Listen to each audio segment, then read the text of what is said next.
저희에게 주신 하나님 말씀 누가복음 13장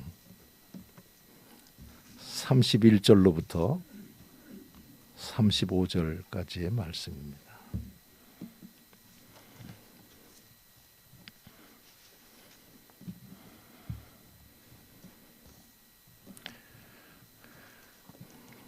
제가 받들어 읽겠습니다. 곧 그때에 어떤 바리새인들이 나와서 이르되 나가서 여기를 떠나소서 헤롯이 당신을 죽이고자 하나이다. 이르시되 너희는 가서 저 여우에게 이르되 오늘과 내일은 내가 귀신을 쫓아내며 병을 고치다가 제3일에는 완전하여지리라 하라. 그러나 오늘과 내일과 모레는 내가 갈 길을 가야 하리니 선지자가 예루살렘 밖에서는 죽는 법이 없느니라. 예루살렘아 예루살렘아 선지자들을 죽이고 네게 파송된 자들을 돌로 치는 자여 암탉이 제 새끼를 날개 아래에 모음같이 내가 너희의 자녀를 모으려 한 일이 몇 번이냐. 그러나 너희가 원하지 아니하였도다.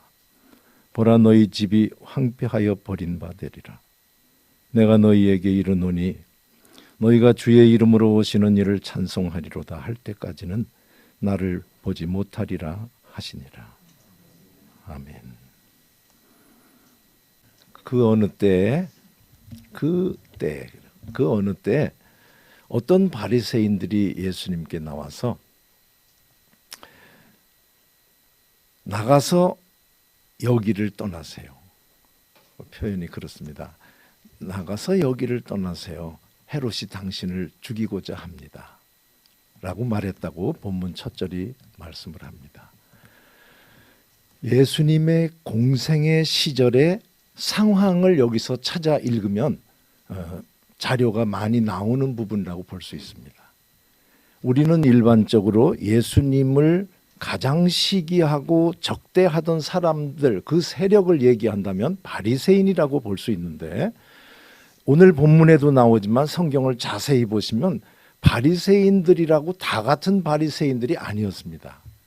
지금까지 쭉 해왔던 이 누가복음 앞에 가서 보시면 두 번이나 어떤 바리새인 집에 들어가서 식사하실 때 해서 향유 가지고 온 여인 얘기가 나오고 어떤 바리새인은 와서 점심 식사합시다. 그래서 식사했다라는 그런 본문이 있는 것을 볼 때 모두가 그러지는 않았다라고 볼 수 있습니다. 더더군다나 예수님을 죽일 정도로 미워한 사람들은 그 중에 특별한 바리새인들이라고 하면서 우리는 바리새인 하는데 그 외에도 한 세력이 있다면 헤롯이라고 하는 사람입니다. 그래서 성경에 보면 헤롯 땅과 바리새인의 하인들이 함께 모여서 예수를 어떻게 죽일까 모의하더라라고 하는 본문도 나와 있을 만큼 예수님을 죽이고자 하는 세력은 크게 이렇게 둘로 볼 수 있습니다. 하나는 신앙적인 것, 다른 것이라고 하면 정치적인 것이라고 보면 됩니다. 이스라엘을 통치하는 분봉 왕으로서 이 헤롯이라고 하는 사람은 정치적인 것이 머릿속에 가득할 거예요. 권력에 대한 이 욕심 이런 것이 있을 텐데도 겉으로 표현할 땐 그들은 항상 신앙을 표현한다라는 면에서는 예수님은 공동의 타겟가 되기 쉬운 사람이죠. 이 얘기를 예수님께 한 거죠. 이제 여기를 떠나세요. 어디를 떠나요? 뛰어야 그러니까 피하세요. 이 뜻이라고 보면 됩니다. 그랬더니 예수님께서 그들에 가서 얘기해. 헤롯에게 가서 얘기해. 이렇게 하면 얼마나 좋아요. 저 여우에게 가서 얘기해. 야, 예수님도 그런 말 해요. 그래서 제가 생각했어요. 이 말을 사실 여우가 뭐예요? 여우 뭐예요? 헤롯이 여우예요?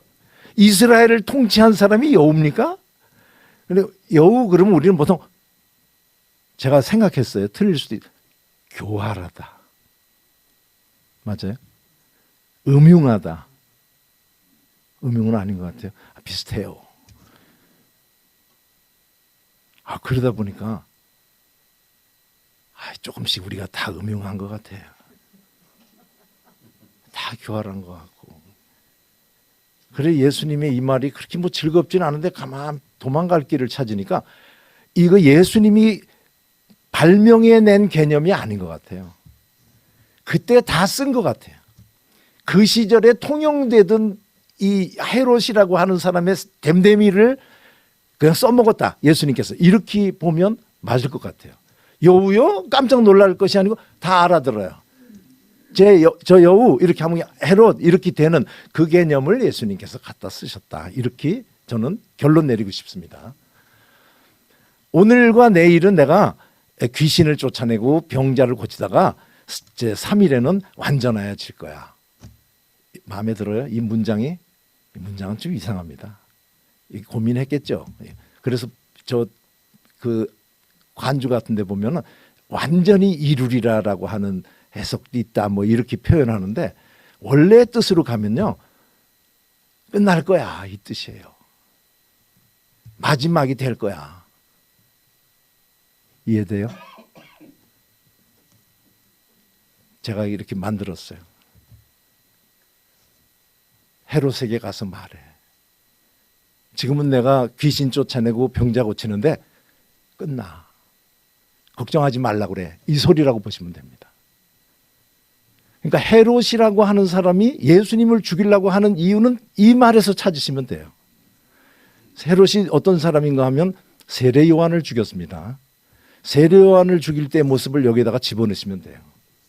세례 요한은 사람들이 참 선지자다라고 얘기하는 만큼 능력을 발휘하니까 그게 권력자로서는 사람들이 모이는 것이 신경은 쓰였지만 어떻게 처리를 못하는 신앙의 이름으로 그렇게 따르는 사람들을 생각하면서는 세례 요한 치지 못하던 그가 할 수 없이 죽일 수밖에 없는 그런 것 때문에 세례 요한을 죽였을 때 세례 요한 하면은 그런 능력의 사람이라고 하는 하늘에서 보낸 선지자 이런 마음이 있었다는 거죠.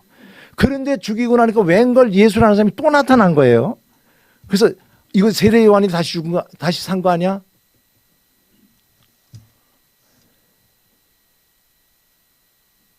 물도 드려요.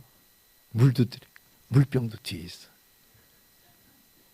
큰일 났어요. 스포츠맨이라도 오는 세월을 뭐 가래로 맞겠어요.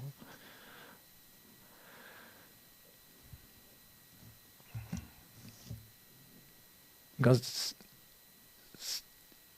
헤롯이 죽인다라고 하는 말을 들었을 때 예수님은 정확하게 거기에 대한 답을 한 겁니다. 지금은 내가 귀신을 쫓아내고 사람들을 고치니까 신경 많이 쓸 텐데 걱정하지 말라고 그래. 끝날 거야. 제3일에는 끝이야. 이 소리입니다. 그런데 거기까지 하라 이렇게 하고 여기까지가 전하라는 말이에요. 그리고 그 뒤에 연이어서 그 바리새인들에게 했겠죠. 그런데 내가 오늘 내일 모레는 내 길을 가야 하리라 그랬어요. 그러니까 우리 예수님께서는 뭐 귀신 쫓아내고 병자 고치니까 내내 그렇게 하면서 사람 마음 도적질을 하려고 하는 그런 사람으로 보는 것 같은데 내가 가는 길이 있는데 그 가운데서 그런 일이 벌어졌을 때 능력을 발휘해서 고쳐주고 귀신 쫓아낸 것이지 내가 갈 길은 따로 있어 이런 뜻이라고 보면 됩니다. 그 뜻이 내가 갈 길이 뭐예요? 선지자가 예루살렘 밖에서는 죽는 법이 없어. 예수님 가는 길은 무슨 길인지 아시겠죠? 십자가의 길입니다. 예수님은 이 땅에 병 고치러 온 것 아니고 예수님은 귀신 쫓아내기 위해서 온 거 아닙니다. 구원을 이루기 위하여 자기의 목숨을 희생 제물로 바치는 그 삶을 살기 위해서 와서 항상 십자가를 보고 갔던 그분이 대답은 대답대로 했지만 딱 자기의 모습을 보여주는데 이제 나는 여태까지와 같이 앞으로도 내 길을 갈 거야. 내 길은 죽음이야. 이 소리라고 보시면 됩니다. 여기까지 이해되시죠? 문제의 구절. 선지자가 예루살렘 밖에서는 죽는 법이 없대요. 죽는 법이 없다. 원래 본문을 찾아보니까 그런 말은 없어요. 근데 느낌은 확 오게 번역한 거죠. 죽지 않아. 이렇게 보시면 돼요. 예루살렘 밖에서는 죽지 않아. 이 말씀은 무슨 뜻인가 하면 아실 줄로 믿습니다만 제가 우려해서 말씀드려요. 모름지기 선지자는 죽었다 하면은 예루살렘 밖에서 죽는 게 아니고 예루살렘 안에 들어와서 죽어야 돼. 이 말씀이 아닙니다. 코끼리가 죽는 데를 알아가지고 죽을 때쯤이 되면 그냥 조상들이 묻혀있는 그곳에 가서 죽어가지고 그 자리에 가면 상아가 잔뜩 모여있는 그런 것처럼 선지자라고 생겨먹었으면 죽으면 예루살렘 밖에 죽으면 그건 선지자 아니야 이런 뜻이 아니고 희한한 일이다.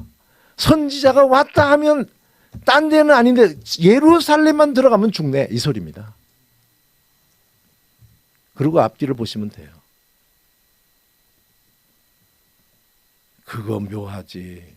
죽었다. 선지자 죽었다 하면 예루살렘 밖이 아니고 아니. 그 소리입니다. 참 놀라운 현실을 가리키기도 하지만 저주의 말씀이죠. 예루살렘 이퀄 선지자의 무덤 이렇게 보시면 돼요. 선지자는 우리는 어떻게 생각하시는지 몰라도요. 선지자는 하나님의 말씀을 전하는 자입니다. 선지자 예언자니까 우리는 예언 우리가 보는 것보다는 좀 더 앞에 일어날 일을 보는 분으로 생각하지만 원래 뜻은 대언자입니다. 대언자. 하나님의 말씀을 대언한다고 왔다 하면은 뭘 활동하다가 죽었다 하는 소리 들으면 예루살렘에서 죽어요. 난다 긴다 해도 예루살렘 가면 깨갱하다가 죽는 그 참 묘하지라는 뜻이 여기 들어 있습니다. 그럼 법이라는 말 잘 적용해 보시기 바라요. 그렇게 하고는 우리 주님께서 예루살렘아 예루살렘아 그 말을 해서 제가 너무 멋있어가지고 오늘 말씀의 제목으로 잡았어요. 예루살렘아 예루살렘아 이게 문법으로 하면 호격입니다. 호격 부른 거예요. 청춘아 내 청춘아 불렀어요. 불러 나 불렀어요? 예? 예루살렘아 그러면 네 하는 거 있어요? 예루살렘아 그럼 뭐가 대답해야 돼요? 예루살렘아 예루살렘아 선지자들을 죽이고 파송된 자들을 돌로 치는 자요. 예루살렘이 돌로 쳤어요? 예? 예루살렘이 누구예요? 제가 말씀드리는 거 말 같지 않아요? 말 돼요? 예루살렘만 부르는데 네 대답할 것 없습니다. 개념 정리가 돼야 돼요. 아이고 저 민주화를 위해서 노력한 사람들에게 나라가 보상을 해줘야 돼. 나라 있어요? 나라? 보상해줄게 일로 와 하고 주머니에서 돈 꺼내는 나라 봤어요? 예, 피해 이런 어려운 일을 겪었는데 나라가 좀 어떻게 도와주시? 나라 있어요? 제가 지금 얘기하는 말 너무 어려운가?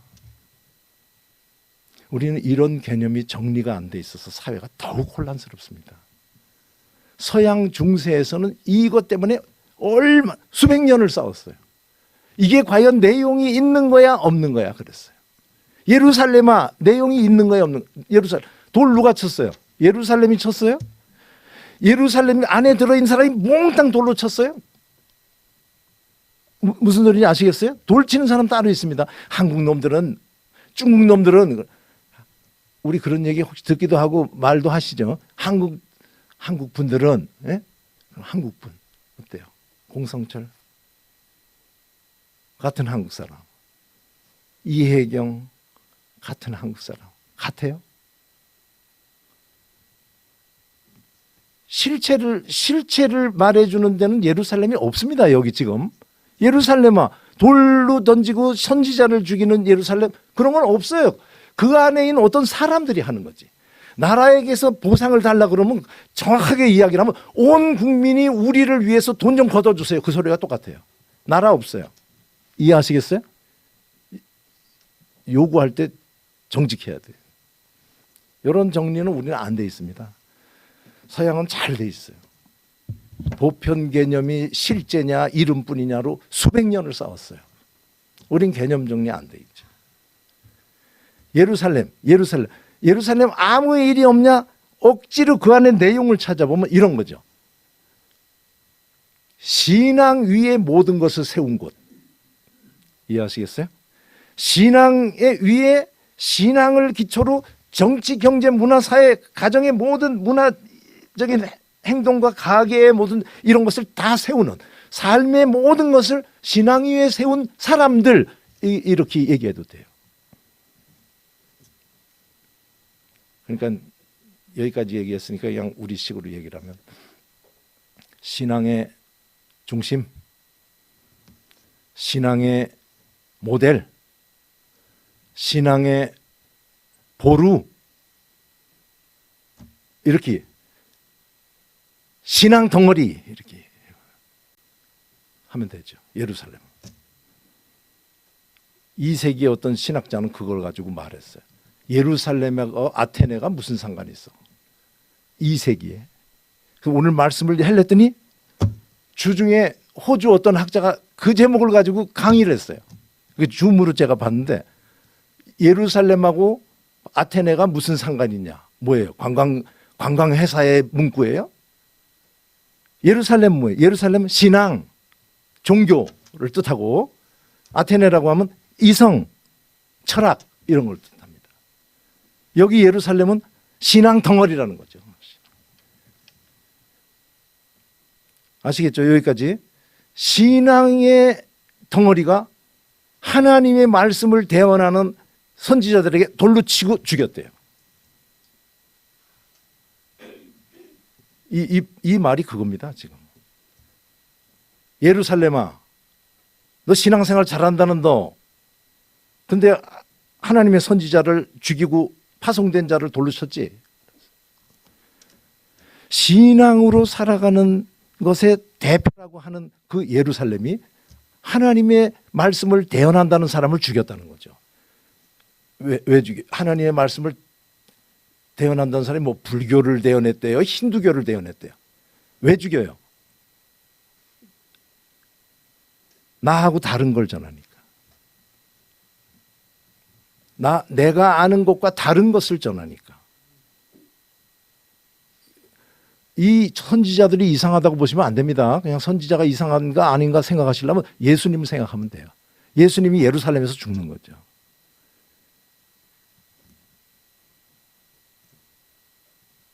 오늘 말씀이 좀 무거운가? 정신 좀 차려보세요. 저는 정신이 말짱해요. 시계를 보고 여러분 얼굴을 보고 그래요 지금. 언제 끝내야 되나?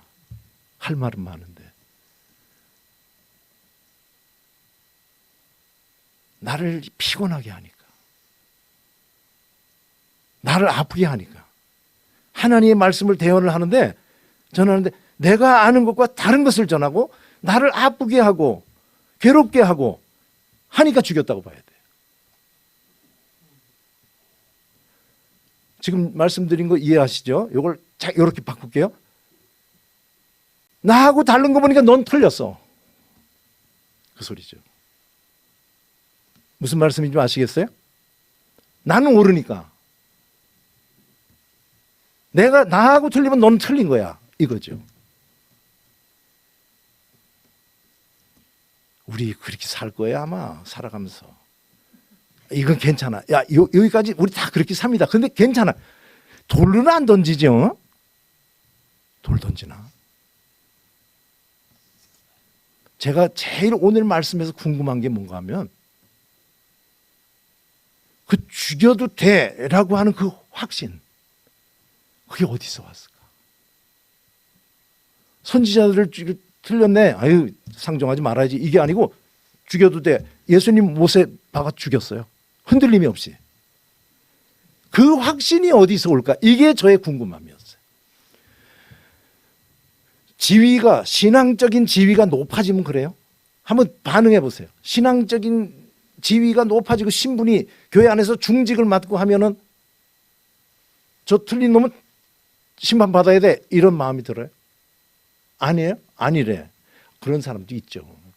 그럴 수도 있고 아닐 수도 있다는 거죠. 그러니까 답은 아니죠. 신앙의 체험이 뚜렷한 사람들은 남정제하고 쟤들은 이 땅에서 없어져야 돼. 이런 결론 내릴까요? 신앙 체험 많으면? 다 그럴까? 다 그러지 않죠. 신앙의 지식 많으면 그래요? 답이 뭐예요? 답이. 제가 이렇게 결론을 딱 묶으니까 딱 이게 나왔어요. 하나님을 두려워함이 없으면 그렇게 돼요. 하나님의 이름으로 누가 왔는데 다시는 돌이킬 수 없는 최후의 심판을 겁도 없이 내리는 그거는 하나님을 두려워함이 없어요. 하나님 두려움이 없다라는 거 너무 길어. 짧게 얘기해요. 하나님이 없어요. 무슨 소리인지 알아들으시겠어요? 신앙의 센터라고 하는 예루살렘에 하나님이 없대. 오늘 예수님 말씀이 그것 전하는 겁니다. 신앙인들이 모여서 만날 예배드리는 교회에 하나님이 없을 수 있대. 안 재밌어요? 우리 새말전원교회 오늘 뒷 말씀을 제가 그렇게 해석했어요. 주의 이름으로 오시는 이를 찬송할지로다. 이 말은요, 주님의 이름이 귀해서 그의 이름으로 오는 자들을 환영한다는 얘기예요. 하나님을 높여서, 하나님을 높이기에, 하나님을 두려워하면 이렇게 못합니다. 제가 사도행전 말씀 얼른 할게요. 유대인들이 초창기에 예수 그리스도를 전하는 사람들을 어떻게 하지 못하니까 회의를 열었어요. 이 도를 싹 없애버리자 라고 할 때 다 그냥 이걸 어떻게 잡을까 할 때 한 사람이 일어나서 얘기했대요. 그 이름이 가말리엘이에요. 아시죠? 가말리엘이 뭐라 그랬어요? 자, 형제들아, 이 도가, 이들이 가르쳐서 우리가 신경 쓰는 이 도가 사람에게부터 왔다면 그건 지가 지쳐서 사라질 것이고, 혹시 가말리엘이 바보예요. 사도 바울이 자기 선생님이라고 했던 그 가말리엘이 혹시 이 도가 하나님께로부터 왔다면 우리가 행여나 하나님을 대적할까 두렵다. 하나님을 두려워하는 자들은 이렇게 안 해요. 하나님을 두려워함이 없는데 신앙의 삶을 살아가는 자들은 어디로 가는가 하면 자기가 하나님이 돼요. 자기가 하나님 된 자들은 겁이 없어요. 자기를 건드리면 심판해. 너무 제가 흥분해. 소리가 너무 커요. 이거 신앙의 정수입니다. 제가 말씀드려요. 전에 했던 말 다시 합니다. 죄는 뭔가 하면 하나님 아닌 인간이 하나님과 같이 되는 게 죄입니다. 창세기 가서 보세요. 죄의 정의예요. 하나님 아닌 인간이 하나님과 같이 되는 게 죄입니다. 하나님 모르는 자들은 다 하나님이에요. 하나님을 안다라고 하는 자들이 내 앞에 하나님 계신 걸 인정하지 않으면 그런 하나님이 없지. 그리스도를 죽였어요. 이스라엘 유대인들은 아직도 후회함이 없습니다. 예수는 아니야. 그들은 만날 주의 이름으로 오시는 이어를 메시아를 기다리고 있었지만 그들은 아직도 메시아 안 왔대요. 누가 그걸 증명해줘요? 혹시 이 도가 하나님께로부터 왔다면 우리가 하나님 두려워하지 않겠어? 확실해? 하나님한테 안 왔어? 물어보면 대답할 자가 누가 있어요?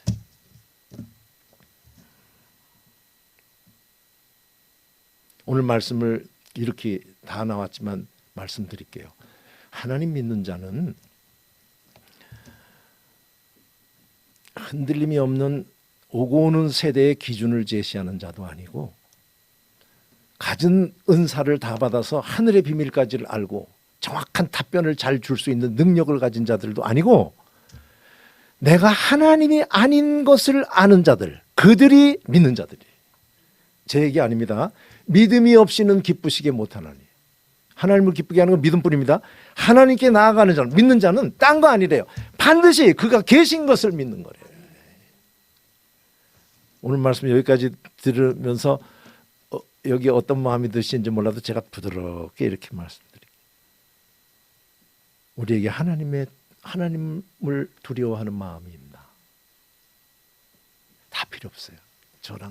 저한테 뭐 정확한 답을 줄 것도 없고 속으로 신앙생활을 이만큼 하고 왔는 아니 이전에 주님과 호용오지 하던 그런 체험도 있는 나, 오늘 여전히 신앙인의 이름으로 살아가는 나에게 하나님 두려움이 있나?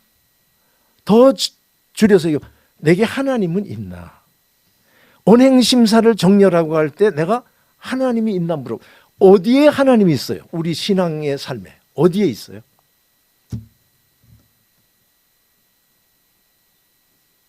내 마음에 들면 하나님이 있어요.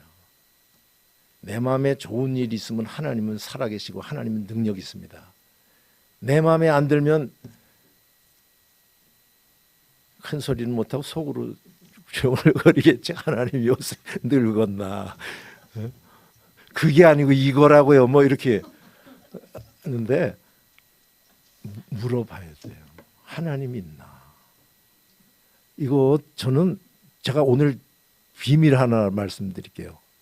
공공연한 비밀. 저는 말씀을 전할 때마다 이 말씀의 대상이 저예요. 한 번도 예외 없었어요. 이거는 강대상에서 얘기하니까 국회에서 증언하면 거짓말하면 안 되는데 하나님 앞에서 증언하면 더더군다나 안 됩니다. 말씀을 묵상하면 딱 이렇게 향해 와요. 너무 슬펐어요. 오늘 말씀 준비하면.